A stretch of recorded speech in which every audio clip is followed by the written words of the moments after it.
Shalom, amahoro kandi nakomeza ganze imitima yanyu n'ibyo mwibwira muri Kristo Yesu. Ni mwene Sosenga. Tumaze kumenyerana, turacyari mu gitabo cya Daniyeli. Aho turimo twiga ubuhanuzi bwa Daniyeli. Twagerageje gufata umwanya uhagije kugira ngo rwose dusobanukirwe n'ubuhanuzi bwanditse mu gitabo cya Daniyeli. Tugeze mu gice cya 11. Turimo turagana ku musozo w'iki gitabo. Nkuko twabiganiriye kandi twabyemeranije, nidusoza igitabo cy'umuhanuzi Daniyeli tuzatangira igitabo cy'ibyahishuwe Yohana. Dore nanone ku gice cya mbere, kubera iki gitabo atari kigufi, nibaza ko kizadufata hafi igihe gisigaye kugira ngo dusoze umwaka. Reka rero mbahe ikaze dukomeze n'igice cya 11. Uragahezagirwa nyiri ibihe byose, we Mana isumba izindi mana zose, nyir'ubwenge, nyir'imbaraga, ufata itangiriro ukavuga iherezo, uzi byose, wandikishije byanditswe, ubivugana certitude, ubivugana exactitude, ubivuga mwami utibeshya kuko ari we Mana itegeka ibihe. Turagushimiye rero, twisunze ubwenge bwawe ngo butwigishe, buduhe kumurikirwa no kumenya, ngo natwe duhabwe gusobanukirwa. Ijambo ryo rivuga neza ko ibyahishuwe ari ibyacu, ibyahishwe bikaba ari ibyawe. Aya magambo yarahishuwe rero, reka natwe tuyahishurirwe kugira ngo turusheho gushinga imizi no gukomerera mu byo twizera. Ukwizera kwacu kurushaho gukura kandi turushaho kunguka kumenya Imana. Mu izina rya Yesu Kristo dusenze. Amen. Igice cya 11 cy'igitabo cya Daniyeli, abigisha ba Bibiliya baravuga ngo nicyo gice kitarimo amayobera na make. Nicyo gice uretse kuri aho Daniyeli ahanura avuga ibizabaho, avuga igice hariye ibizaza, ni ukuvuga ngo future cyangwa se ahazaza, ibyo birumvikana ntabwo byaba bisobanutse 100%. Birumvikana ntago abantu babivugaho rumwe, ariko naho yarahasobanuye, yerekanye imiterere y'ibyo yavugaga bizabaho muri icyo gihe kizaza. Ariko kandi kuko we yabayeho mbere yacu, yari hafi mu kinyejana cya 5 mbere ya Yesu, yerekanye ibyagombaga kubaho nibura mu binyejana 2 cyangwa 3 byari imbere ye, hatarimo kwibeshya. Ibi rero bituma twungukamo ibintu 2 by'ingenzi. Cya mbere ni uko ijambo ry'Imana turushaho kuryizera ko ari ukuri.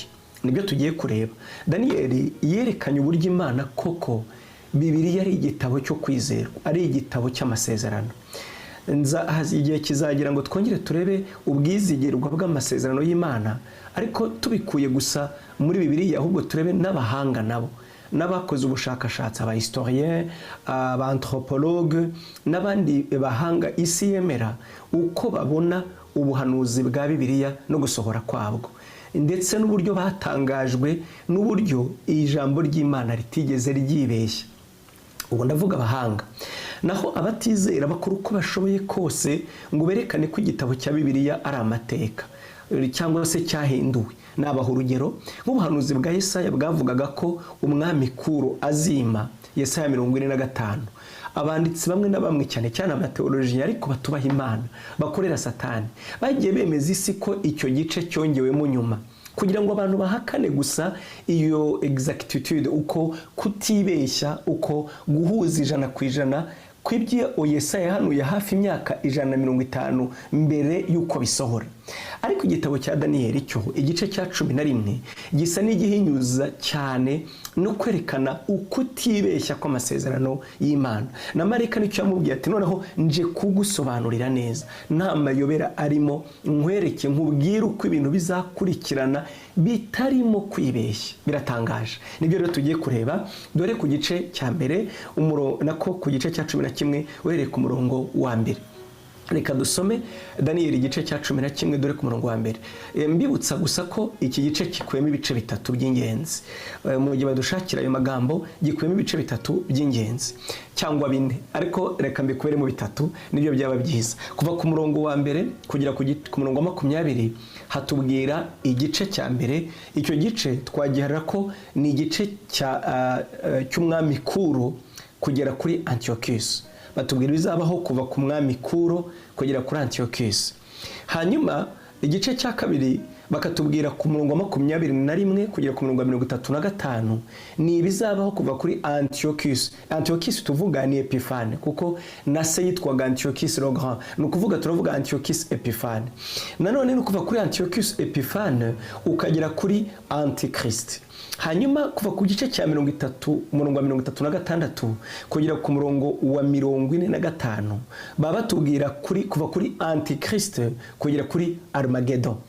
Nanone turabihinnye mu buryo byumvikana.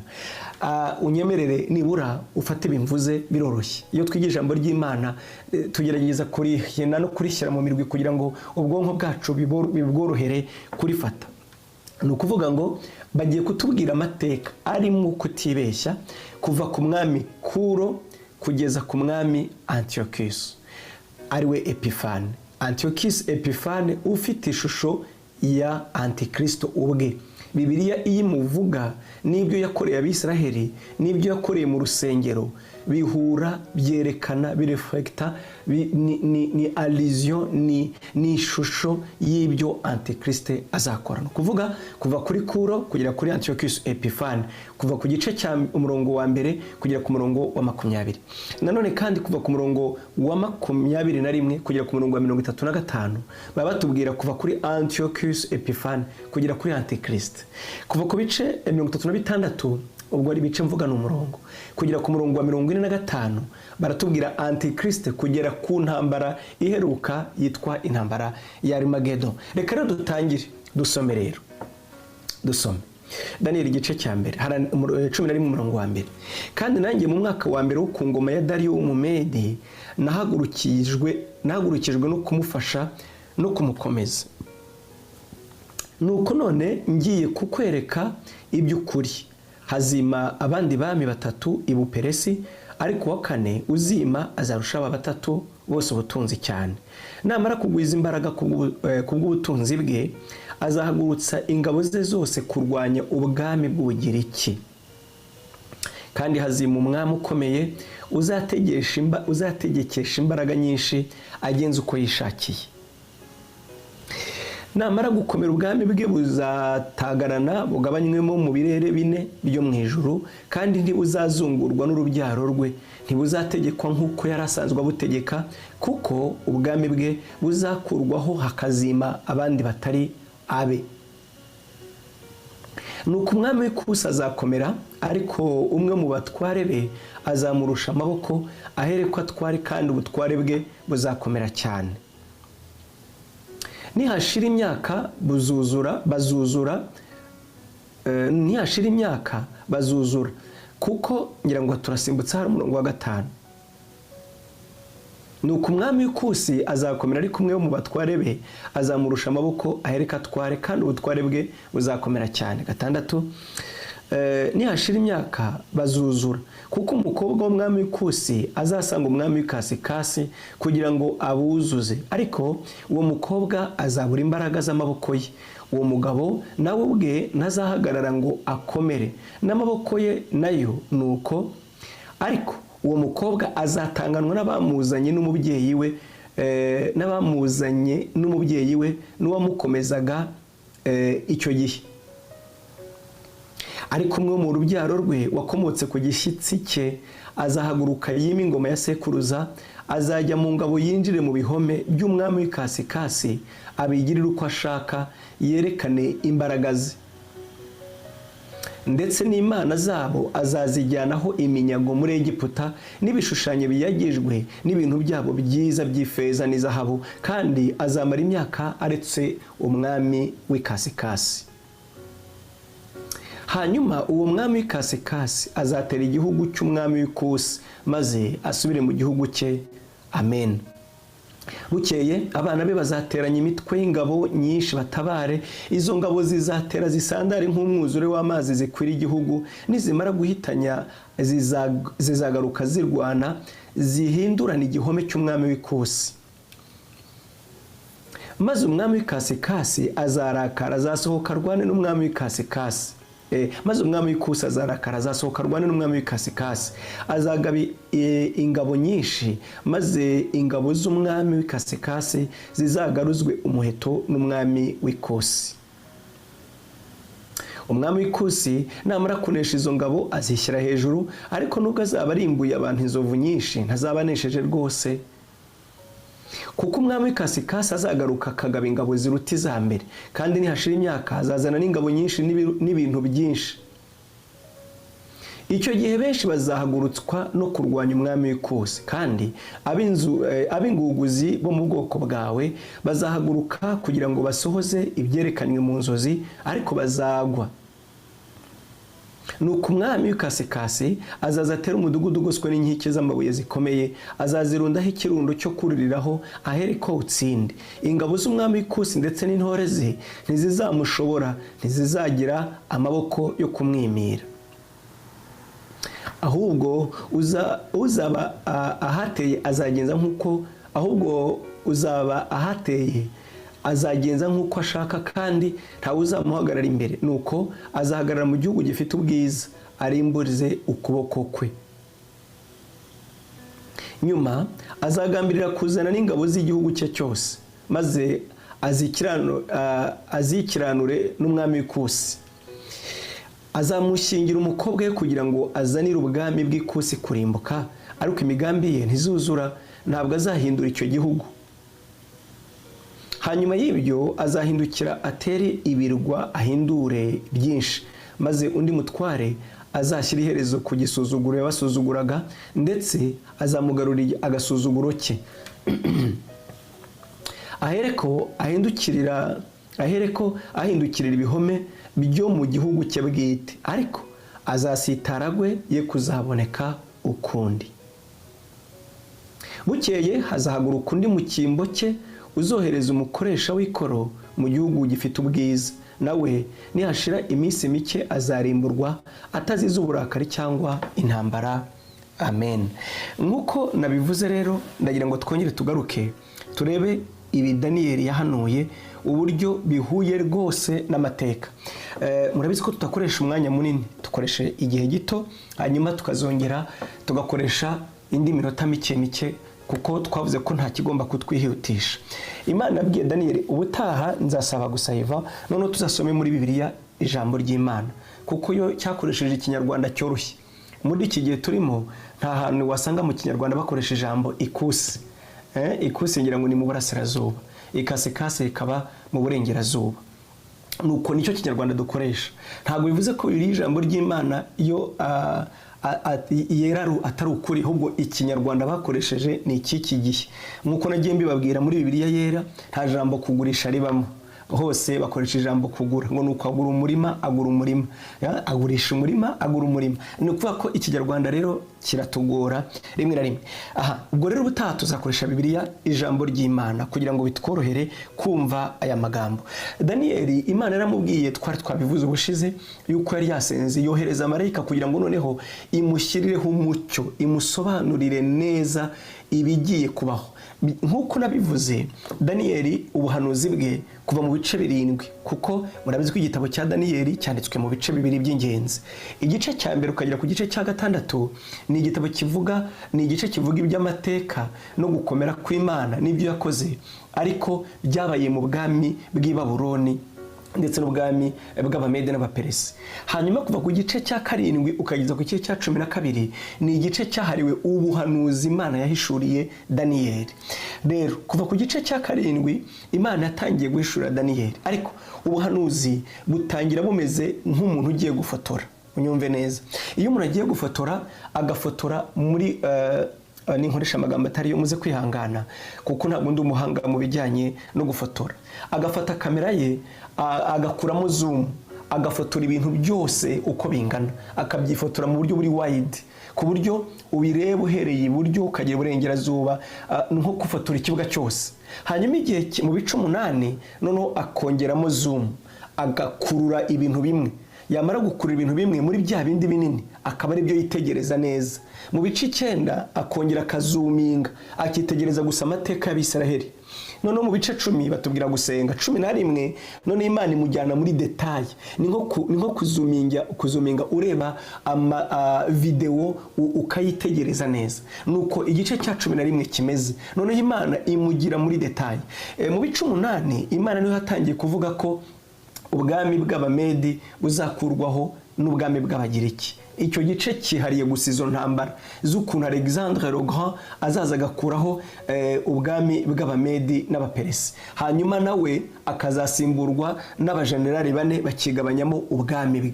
Nicyo Bibiliya yibandaho, ikavuga uburyo bazaba bakoze, ikavuga uburyo basenga. Ariko bigeze mu gice cya 11 none Imana ijya muri detail yuko ubwami bw'Abamedi n'Abaperesi buzajya kuvaho, buzaba bugizwe n'abami 4. Imana yaravuze igarukira ku bami 4, sibo bonyine, ntabwo yariho bagarukiye oya, na nyuma y'umwami Xerxes habayeho abandi bami, ariko nibo batangiye intambara. Xerxes niwe watangiye intambara yo kwendereza, yo gushaka kwigarurira Ubugiriki. Ni naho Imana yagarukiye, abari inyuma ye ntibari bakomeye. Hanyuma Imana ivuga umwami w'Ubugiriki wa wundi mu bice 8 ugereranywa n'ipfizi y'intama ifite ihembe rimwe, ariwe Alexandre le Grand, nawe utaragumyeho waje gukurwaho agapfa amarabira ku myaka 33 agasimburwa n'aba bajenerali bigabanije ubutegetsi bwe. Abo bajenerali rero nabwo Imana ijya muri lenzi ikongera ikazuminga ikatubwira gusa ubwami 2. Abami bategetse nkuko twabivuze bigabanijemo, umwe asigara ategeka Macedoine, undi ategeka icyo bitwita Asie Mineure, ariko nibicu yasigaye ategeka hano aho ita muri Asie Mineure. Abandi undi ariwe Seleucide ategeka muri Syrie ndetse na Babiloni n'ahandi. Hanyuma Ptolemy ategeka muri Egiputa ndetse n'ibirwa birimo Chypre n'ahandi. Abo bose rero abami cyane cyane wasigaye ategeka Macedoine ndetse na Asie Mineure baje kugira intege nke, barakorapsinga, baragwa. Bamaze kugwa ubwami bwabo bwigarurirwa n'aba bami 2. Nibyo Imana rero yagiye kumubwira imuhereza detaye mu gice cya 11 ngo imwereke. Ikindi mbibutsa, ntabwo Imana yabwiye Daniyeli ikintu cyose yabwiraga Daniyeli cyabaga gifitanye isano n'ubwoko bwe. Ni nayo mpamvu bigeze ku bami 4 b'Abamedi n'Abaperesi Imana arekeye ikagarukira kumusobanurira nuko abo bami aribo bari bafitanye isano n'ubwoko bwe.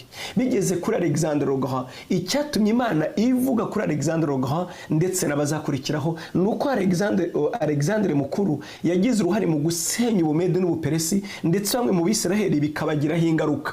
Hanyuma baba generali 4 baje gusimburana, nuko iyo intambara tugiye kureba umwami wo mu majyaruguru ya Israeli, kuko bavuga ubu amajyaruguru babagereranya na Israeli. Ubwo Daniel Imana amubwiraga ngo umwami mu majyaruguru ukurikije aho yari ari mu gihugu mwiyerekwa mu gihugu cya Israeli. Niyo mpamvu amajyaruguru ni hehe nako mu burengerazuba ni muri Syria, ni umwami utegekaga Syria. Hanyuma mu majyepfo birumvikana cyangwa se mu burasirazuba ni mu gihugu cya Egiputa.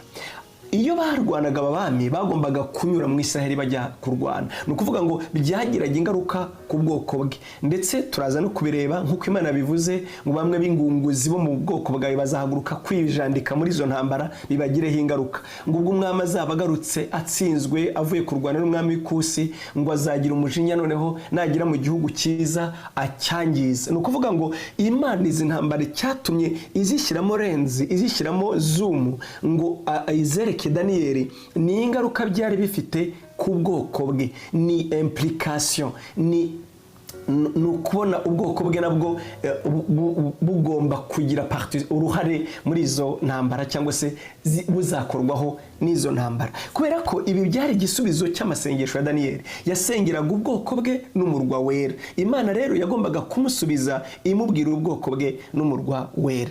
Kuko iyo tuvuze ibi wagira ngo ubuhanuzi ntibureba abanyamahanga. Mbibibutse igihe cyose Imana yasobanuriye Daniyeli ndetse n'abahanuzi detaye z'igihe cyitwa ubwiru bwahishwe uhereye ku kuremwa kw'isi, Imana yakigiraga ibanga, ntiyagitangagamo detaye. Bisa naho yanagisimbukaga ku buryo wagira ngo iby'Imana yabwiye abantu mu gihe kizaza tutaranageramo ndetse n'igihe cya nyuma kibanziriza igihe cy'itorero bisa naho bifatanye, ku buryo kwese ko tutabonamo itorero. Nuko Imana ibijyanye n'itorero yabigiraga ubwiru kuko ari ubwiru bwahishwe uhereye ku kuremwa kw'isi. ubu rero ibimvuze birabafasha cyane kumenya no gusobanukirwa impamvu y'aba bantu bose tugiye kuvuga, ni implication, nuko bafatanye na Israel, nuko intambara zabo n'imitegekere yabo yari ifite aho ihuriye n'Abisiraheli. Ugiye kureba mu cyo bita Talmud, mu bitabo by'amateka y'Abisiraheli, izi ntambara wazibonamo, baguha detaye en detaye y'ibyagiye biba, nuko Abisiraheli babyitayeho, nuko natwe tufite mu mateka yacu tuzi intambara ya Rwabugiri, intambara yo gutera mu Kinyaga, tuzi intambara yo kwigarurira Igisaka. Numva ngo hari bitabo byacu kandi turi abahanga nkabo bitubwira detaye y'intambara zagiye ziba ku bami n'igihe bamaze. Ni nako n'Abisiraheli rero ugiye mu bitabo byabo baguha detaye, baguha amakuru arambuye ku bijyanye n'intambara zabaye twebwe tugiye kuvuga mu ncamake. Reka nemere ku murongo wa 2.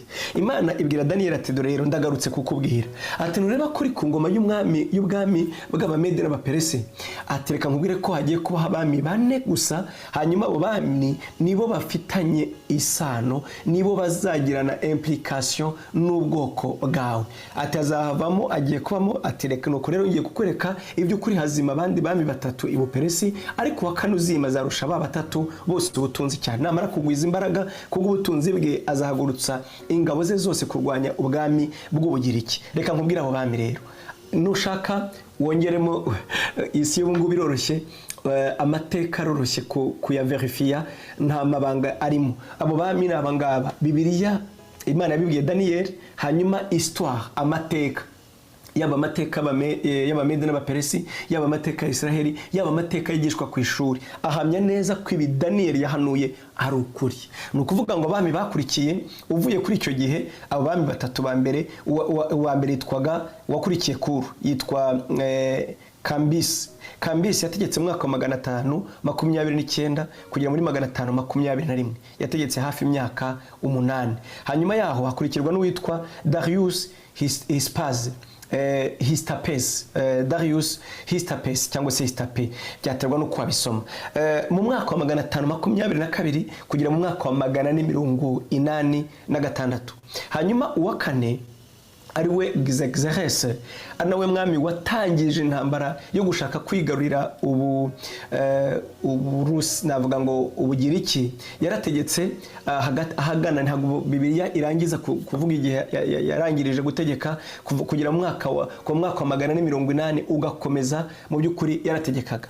Amateka rero aya mvuga rwose, yewe hari n'abanyarwanda cyangwa abanyarwanda bagiye bakora za magazine zivuga intambara yahuje Ubugiriki ndetse n'uyu mwami witwa Xerxes. Xerxes rero yarahagurutse kubera ubutunzi bwinshi yari afite, yari umukire utangaje, akagira n'abantu benshi, ndetse urebye no mu bamubanjirije nta muntu wategetse ahantu hanini kungana nawe. Nibura yategekaga ubuso bugera kuri miliyoni 5 z'ubuso. Namwe nimwibaze muri icyo gihe, ariko kubera ko Uburusiya ubu ngubu ubwabwo bwonyine bungana na miliyoni 17 z'ubuso, ariko mu gihe cye abami b'abami yategekaga ubuso bugera ku murambararo wa miliyoni 5 z'ubuso. Icya kabiri, yari afite abasirikare benshi ku buryo ajya guhaguruka kurwanya umwami w'Ubugiriki yahagurukanye ingabo 1000, unyumve neza, ingabo miliyoni 5 zirengana, ndetse miliyoni 5,300 gutyo. Abagabo nibo abasirikare yahagurukanye ajya kurwanya umwami w'Ubugiriki, ashaka kwigarurira Ubugiriki. Zimwe mu ntambara zitazibagirana, urugamba rwa Gogameres, urugamba rwahitwa Samiris n'ahandi, ni ingamba zitazibagirana mu ntambara zahuje uyu mwami Xerxes ndetse n'ubwami bw'Abagiriki. Kandi mu by'ukuri ntabwo yigeze atsinda, ntiyigeze abasha kwigarurira Ubugiriki, ahubwo Ubugiriki bwaramutsinze. Reka rero tugarutse nanone, ubwo nagira ngo ndebe ko twakwihuta kugira ngo ubutaha tuzibande cyane cyane kuri aba bami 2. Unyumve Daniel yavuze intambara nini, igice kinini kuva ku murongo wa 3 ukageza ku murongo wa 20 bibanda noneho ku bwami bw'Ubugiriki. urabyibuka Mariko uko yaramubwiye ngo ndangije kurwana n'umwami w'Ubumedi n'Ubuperesi, ati noneho nindangiza kumunesha, nindangiza kumusoza uyu mwami, nindangiza kumuhindura ubusa, ati harakurikiraho umwami w'Ubugiriki. Ni ukuvuga iyo yavugaga ngo harakurikiraho umwami w'Ubugiriki yavugaga iki? Nuko utegeka ikirere, uganza ikirere cy'Ubugiriki, ibyo ngira ngo twarabisobanuye yuko hariho ubutegetsi bw'isi y'umwuka, ni nabwo bugena ibibaho mu isi bifatika. Iyo tubona intambara mu isi bifatika, burya iba yahereye mu isi y'umwuka. Niyo mpamvu Bibiliya tubwira ko intwaro zacu zifite imbaraga zo gukubita hasi ibihome, no kwigarurira, no gusenya, no gutegeka, no kurwanya, no kuhindura imigambi y'abategeka isi y'umwijima. Ati rero aramubwira ati iyo ntambara izarwanwa mu isi y'umwuka, dore nkubwire uburyo izabirwana. Hazabaho abami babiri bazahangana bakakora intambara zirenze 10. Tungira ngo niba ntibeshye zirarenze 10, ariko zizabaho tuzazibara rwose twerekana uko zagenze. Icyo tugamije si ikindi, si uguta igihe, ahubwo ni ukwerekana ubwizerwa bwa Bibiliya, ni ukwerekana ubwizerwa bw'amasezerano, ni ukwerekana ubwizerwa bw'iby'Imana yavuze. Niba Imana yarabibwiye Daniyeli, hakaba hashize mu mwaka wa 450 cyangwa 530, nibyo 536 mbere ya Yesu, niba mu kinyejana cya 5, Imana ikamubwira ibizabaho, ukagenda ukageza yenda turavuga ibyasohoye, ukageza mu binyejana 5, Imana ivuga ibigomba kubaho, bikabaho hatavuyeho na kimwe. Ikavuga abantu, ikavuga umugore, ikavuga ubukwe buzabaho, ikavuga umuntu uzashyirwaho ngo yake imisoro, igatanga detaye. Ni cyerekana ko iyo Mana yavuze ibyo, iyo Mana itibeshye, bigahamywa n'amateka. Ni nayo yavuze ko izagaruka gutwara itorero, ni nayo yavuze uko isi izarangira, ni nayo yavuze ko abera bazazuka. Ni nayo bavandimwe, ibi biduhesha icyizere n'ibyiringiro byo kwiyemera ko ijambo ry'Imana ari ukuri, rizasohora à la lettre, rizasohora nk'uko inyuguti zanditse, nk'uko n'ibingibi byasohoye nk'uko inyuguti zanditse. Imana yacu ishimwe. Rero aba bami nk'uko nari mbavuze, bane bategetse. Kuro niwe wategetse kuva muri 537 kugera muri 530, akurikirwa na Kambize wategetse muri 529 kugera muri 521, hakurikiraho Darius Stape wategetse 521 kugera muri 486, hakurikiraho Xerxes bitazwi neza ngo yarangije ryari gutegeka, ariko nawe yari mu myaka 400 yategetse. Hanyuma Bibiliya iricecekera kuko abo bami nibo bari bafitanye isano n'igihugu cya Israel. Abandi bami bategetse kugera muri 336, ntabwo Bibiliya ibatubwira. Hajemo na Darius wa kangahe wa 3, nawe ari muri abo ngabo. Bararwanye kugeza rero bagejeje ku mwami witwa Alexandre le Grand, kuko Alexandre niwe wongera kugira implication ku gihugu cya Israel. Uyu mwami nawe yategetse arwana intambara imyaka ngira ngo 10, hanyuma 10 ngira ngo ni myinshi kuko yapfa afite imyaka 33. Nyuma yaho arapfa, nkuko Bibiliya tubwira. Amaze gupfa ategeka abamukomokaho, ndumva ari imyaka 10 kuko yapfuye muri 323, ndumva ntibeshya, Alexandre le Grand. Hanyuma asimburwa n'abandi bami. Amaze gusimburwa n'abandi bami n'aba general, kuko ibi twarabivuze mu ngisho zabanje simbisubiramo, uburyo bagambaniye abana be bakabica, bakagambanira bamukomokaho, harimo n'umuvandimwe bakamwica, bituma atabona umusimbura ku ngoma, nk'uko Daniyeli yabivuze. Anaho tugiye gusoreza ku murongo wa 3, yabivuze atyo, bihura n'ukuri kwa Bibiliya, bihura n'ukuri kw'amateka. Umurongo wa 3, hanyuma tuzakomeza ubutaha none tuvuga intambara zahuje umwami w'Ikasikasi n'umwami w'Ikusi. Urebye iki gice ni imirongo hafi 16, yose yihariye 16 yihariye kuvuga izi ntambara zahuje umwami w'Ikasikasi n'umwami w'Ikusi, cyangwa umwami w'Umurengerazuba n'umwami w'Uburasirazuba. Reka turebe rero umurongo wa 3 gusa, uburyo Imana nk'uko nabivuze itibeshya. Amateka ni ukuri, ntiyibeshya.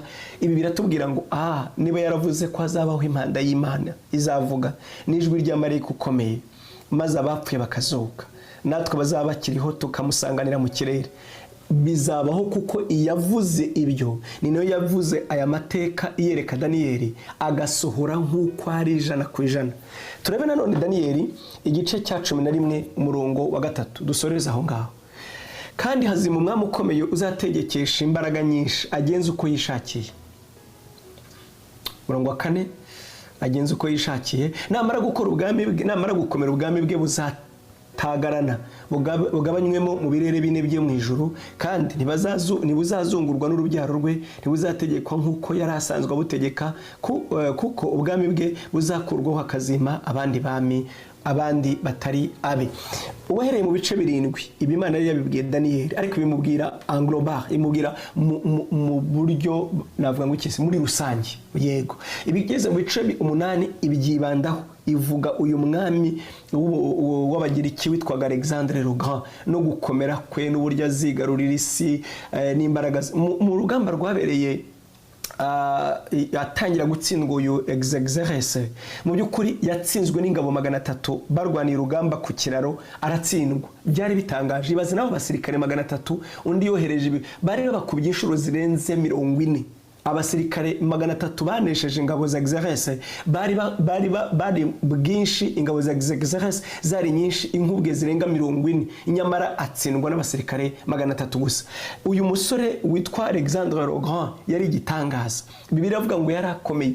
Amateka avuga ngo nta mu general mu babayeho wari ukomeye wigeze ukomera mu ntambara nka Alexandre le Grand, ntawe.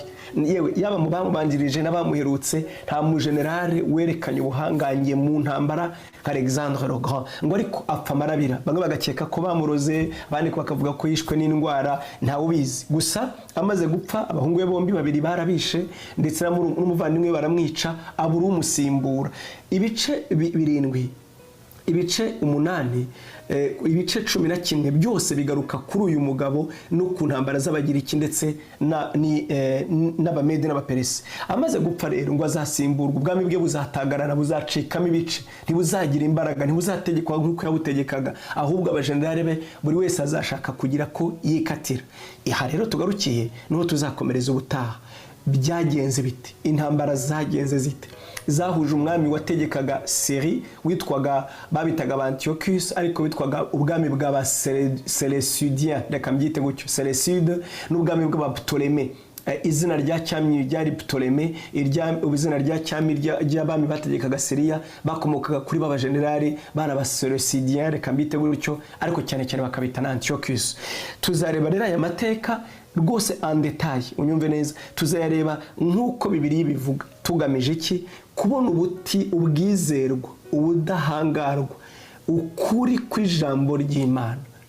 Uburyo Bibiliya ari igitabo cyo kwiringirwa. Impamvu tukita ijambo ry'Imana nuko amasezerano ari muri cyo, nuko ubuhanuzi buri mu ijambo ry'Imana ari ukuri. Ni ukuri kuko ubwabanje bwasohoye à la lettre, ni nako nubwo dutegereje buzasohora à la lettre.